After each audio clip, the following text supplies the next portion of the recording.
Welcome back to Caffeine Confessionals. My name is Allan, and this week we saw the debut of the Challenge USA on CBS. 28 new names got thrown into the Challenge universe from Survivor, Big Brother, Love Island, and The Amazing Race. They had the first daily challenge of the season, the first elimination of the season, and my review of the episode, it was a B. It was a B, B+. It was better than I expected.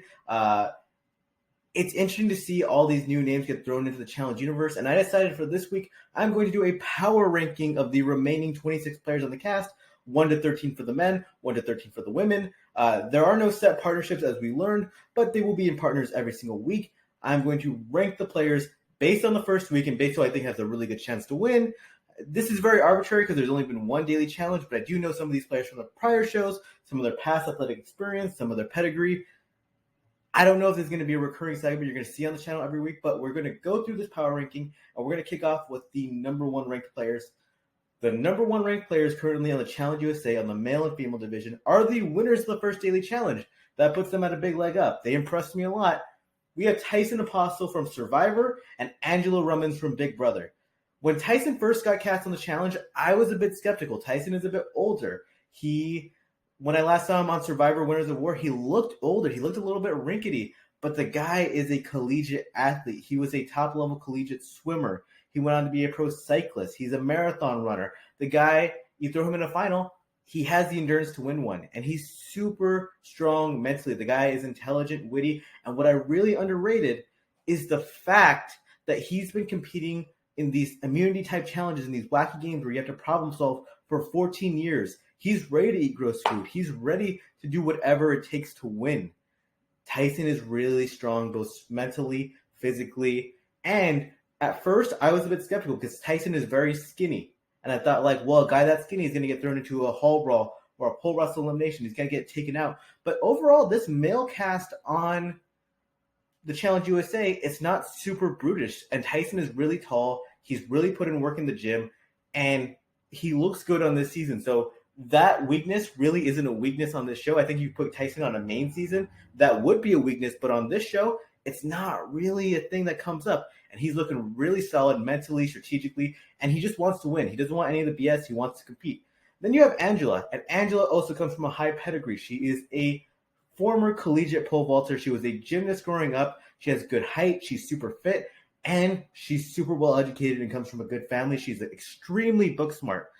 I'm not the biggest fan of Angela, but physically and mentally, she is fierce and she's a competitor. She's a real competitor. And the thing about Angela is that, it's not the fact that she's unbeatable, but it's the fact that if you throw her into a puzzle or something physical or something endurance, I don't really see her losing to anyone who's bad. If Angela's going to lose this game, it's going to be because of a partner or because she lost to someone who's just really good as well. I don't really see her losing to anyone that's a bad player. And I like her chances of making it to the final a lot.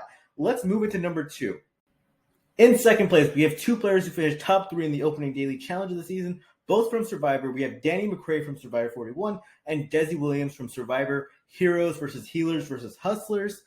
Danny is a no-brainer. He is a former NFL player. He's about 6'1", 215 pounds. He's a big athletic dude, but he's not too big either. He's still functional. He's the fastest guy on this cast easily, but he can still run long distances. He's super mobile, agile, and don't underrate Danny's intelligence. He got his MBA after graduating from college, after his NFL stint ended. He is a focused individual, and he's trying to win for his family. He talks about his family a lot. He's just a good guy, good social game, good mental game, and biggest, fastest, strongest guy in the house. That's going to be tough to beat.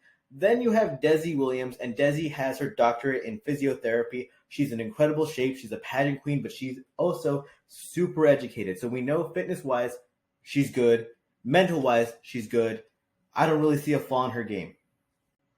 In third place, we have 2 very obvious physical threats, Cinco Holland from Love Island and Sarah Lacina from Survivor. Cinco is a former collegiate wide receiver. The guy's body looks like an Adonis. He's super quick on his feet.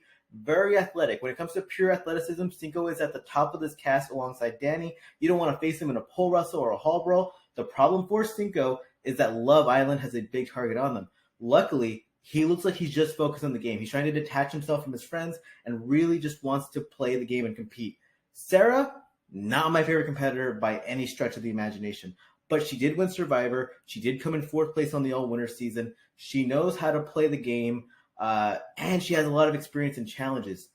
She was pretty good in puzzles back on Survivor. She has run a lot of marathons since Survivor. I think she ran something like 30 marathons in 40 days, 30 marathons in 60 days, like 26-mile marathons. She's ready to run a final. She puts a lot of time in at the gym. Everyone in the cast is really kind of like threatened by her. I don't like Sarah, but she's a big threat in this game. Her one weakness is the social game. I think a lot of people will be gunning after her, but she is a big threat. In fourth place, we have two people who had really up and down first episodes. That is Kyland Young from Big Brother and Justine Nadiba from Love Island. Kyland obviously had the big screw up when it came to the math and the daily challenge, but then he went in the elimination and proved that he really did study the challenge because he was playing that not so fast elimination like a pro. Kyland is super intelligent. He's got a good build for the show. He's been practicing. He has a drive for the show. The guy's a little bit weird. He's a little bit psychotic, but I like that. I think there is like, when you're a little bit off, you get creative in the problem solving parts of the game. I think he has a good build to him. I like Kylan. I don't know. There's an X factor to him that a lot of these other guys I just don't see. I kind of like Kylan. And then Justine, she lost her best friend Sally in this first episode, but I think losing that best friend is actually a win because when you have a best friend who you're connected to, you're going to be looking after them the whole game. You're going to be worried about them. Now, Justine, who is just super charismatic, really gorgeous. She gets to play a social game. She gets to make a lot of friends, and I think she'll do really well in that aspect. I mean, she won Love Island for a reason. And also, she is a former collegiate soccer player. Like, playing college soccer is serious. That's good footwork. That's good cardio. Justine is going to surprise a lot of you, I think. That's who I have at 4. Let's move into 5. In 5th place, I have 2 older Survivor players who went a bit under the radar in the first episode, but I have a lot of respect for. Dominic Abate and Tasha Fox. Dom finished 2nd place on his original Survivor season. He won a lot of competitions. He does a lot of CrossFit. He's a big fan of the show. I think he has... I don't think he's going to win this season, but I think he's going to impress a lot of people in the challenges. He's just really solid across the board. He has no weaknesses other than maybe his age.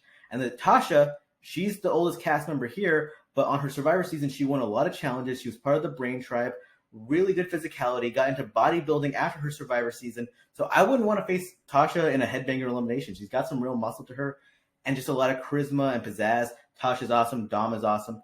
And then in 6th, I have 2 Big Brother players who I was really high on going into the season, but that first episode kind of had me a little bit sour on them. We have Xavier Prather and Tiffany Mitchell. They're both super intelligent. Xavier was the winner of Big Brother 23, and Tiffany was looked as the mastermind of the Cookout Alliance.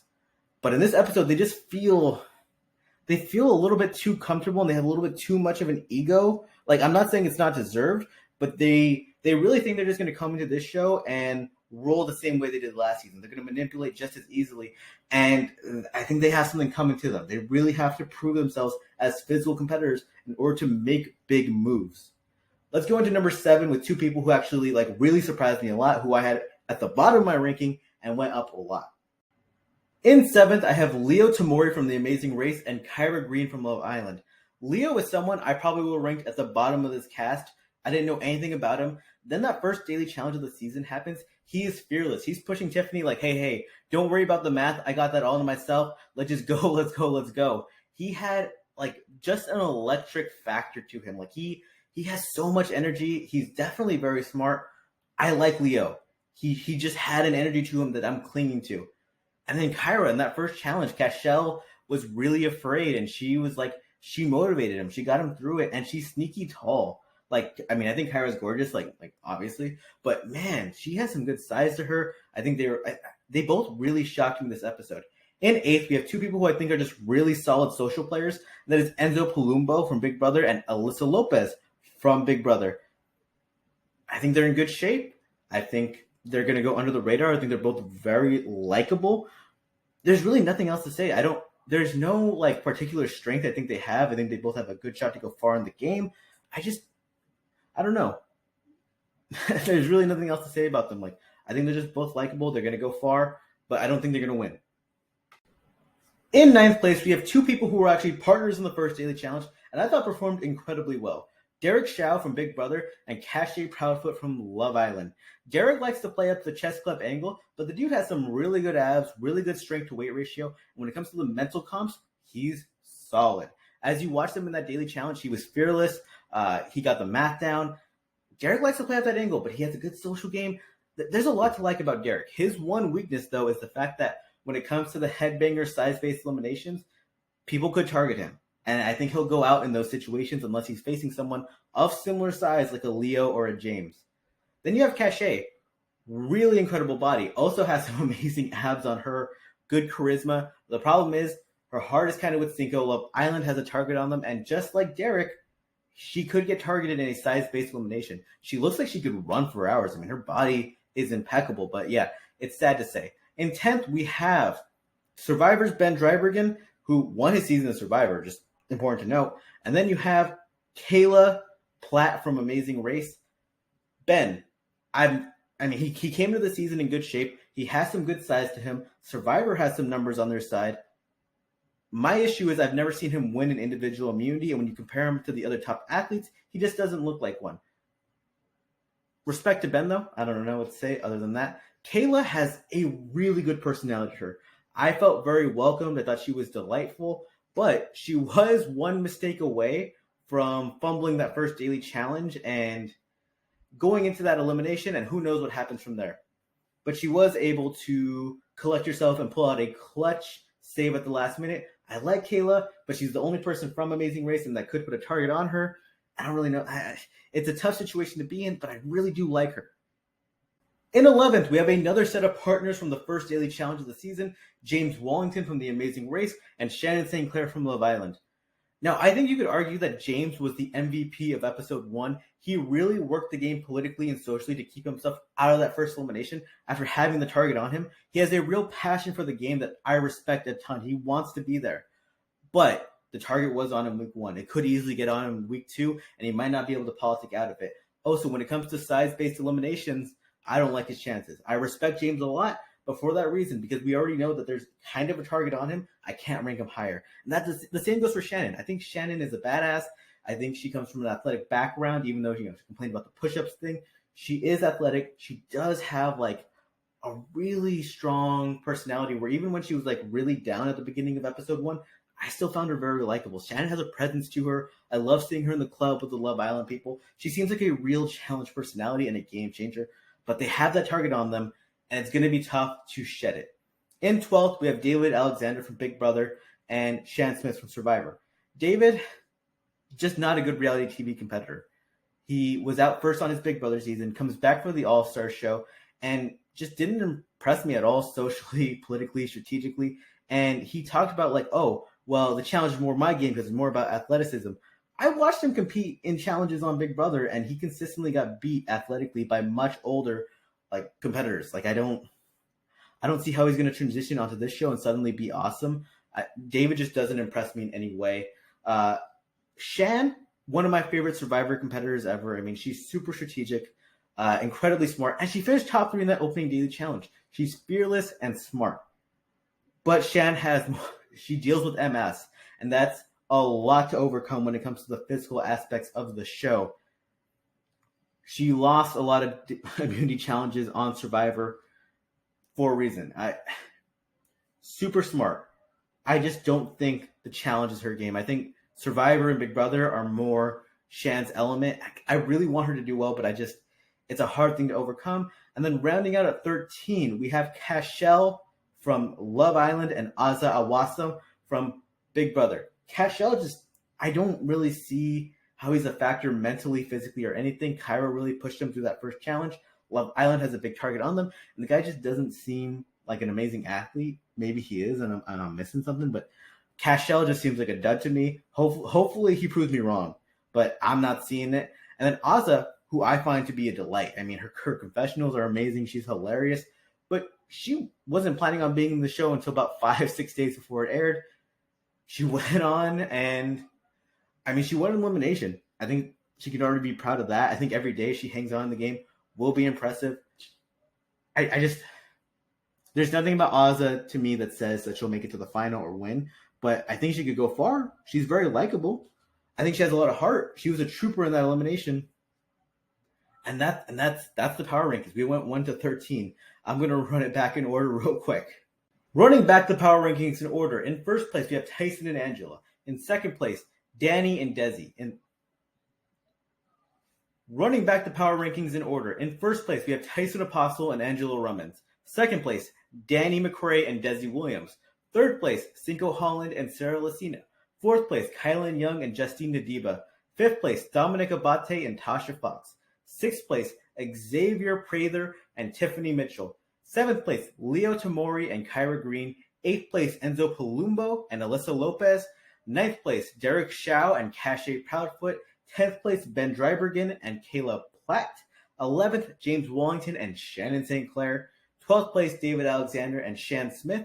And 13th place, Cashel Barnett, I forget, and Azah Awasam. And that is your Challenge USA Week 1 Power Rankings. I don't know whether you're going to get a Week 2 Power Rankings or this will be a bi-weekly thing or a monthly thing. I just had a lot of thoughts after that first episode. I really wanted to put it up on the channel for you guys. Hope you have a great day. Like the video if you actually enjoyed it. Subscribe to the channel if you're not subscribed. Got a lot of good stuff coming. Have a great day. My name's Allan. Have a great day.